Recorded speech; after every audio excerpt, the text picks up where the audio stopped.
Hello guys, welcome to my channel voice of India. तो दोस्तों, आज हम बात करेंगे रोजगार यानी employment it refers to the occupation in which people work for others and get remunerated in return. अर्थात इसका अर्थ यह हुआ कि जिनमें लोग दूसरों के लिए काम करते हैं और बदले में उनकी आय उन्हें मजदूरी या वेतन के रूप में उन्हें दिया जाता है, उसे हम एम्प्लॉयमेंट कहते हैं। यह वेतन आपको मंथली, वीकली और डेली बेसिस पर दिया जाता है, जो कि आपके एग्रीमेंट में मेंशन होता है। एग्जाम्पल्स ऑफ एम्प्लॉयमेंट: शिक्षक, डॉक्टर, इंजीनियर, वकील, श्रमिक, कलाकार आदि। आइए अब हम जानते हैं एम्प्लॉयमेंट कितने प्रकार के होते हैं। Types of employment: first, worker, कार्यकर्ता। सेकंड, एम्प्लॉय, कर्मचारी who work under the contract of employment. Third, self employed यानी स्वरोजगार। इसका मतलब होता है जो स्वयं अपने लिए रोजगार का सृजन करता है और दूसरों की नौकरी नहीं करता।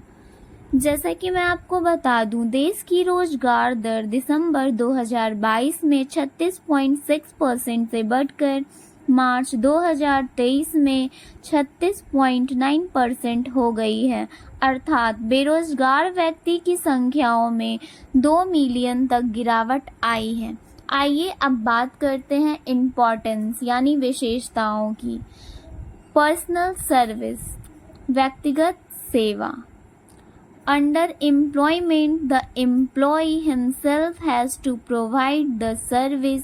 He cannot get any other persons to serve on his behalf.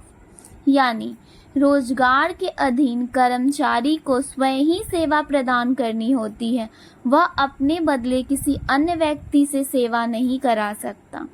Second, in remuneration employment, in lieu of ROC, salary is given on the basis of prime.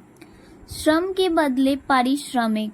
रोजगार में श्रम यानी सेवा के बदले वेतन दिया जाता है। The third point is service for other. Employment provides service for other, यानी दूसरों के लिए सेवा। जैसे कि आप किसी कंपनी में काम करते हैं, यानी आप उस कंपनी को अपनी सेवा प्रदान कर रहे हैं। The fourth point is complying with the instruction of the employer. In employment, the employee follows the rules and regulations of employer, यानी नियोक्ता के निर्देशों का पालन। रोजगार में कर्मचारी नियोक्ता के निर्देशों का पालन करता है तथा उनके अनुसार कार्य करता है।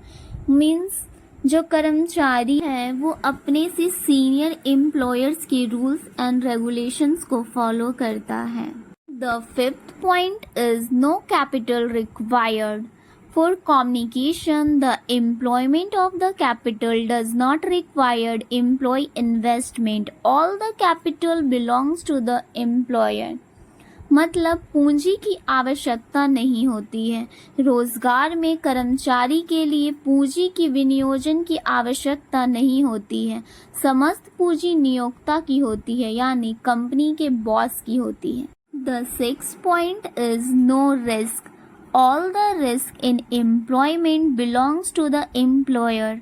The employee does not bear any risk. जिसका मतलब होता है कि रोजगार में समस्त जोखिम नियोक्ता की होती है, यानी एम्प्लॉयर की होती है। कर्मचारी को कोई भी जोखिम उठानी नहीं होती, यानी एम्प्लॉय को कोई भी जोखिम उठानी नहीं होती है। वीडियो अच्छी लगी हो तो चैनल को लाइक और सब्सक्राइब करें और ऐसी ही नई अपडेट्स के लिए बेल आइकन को दबाना ना भूलें।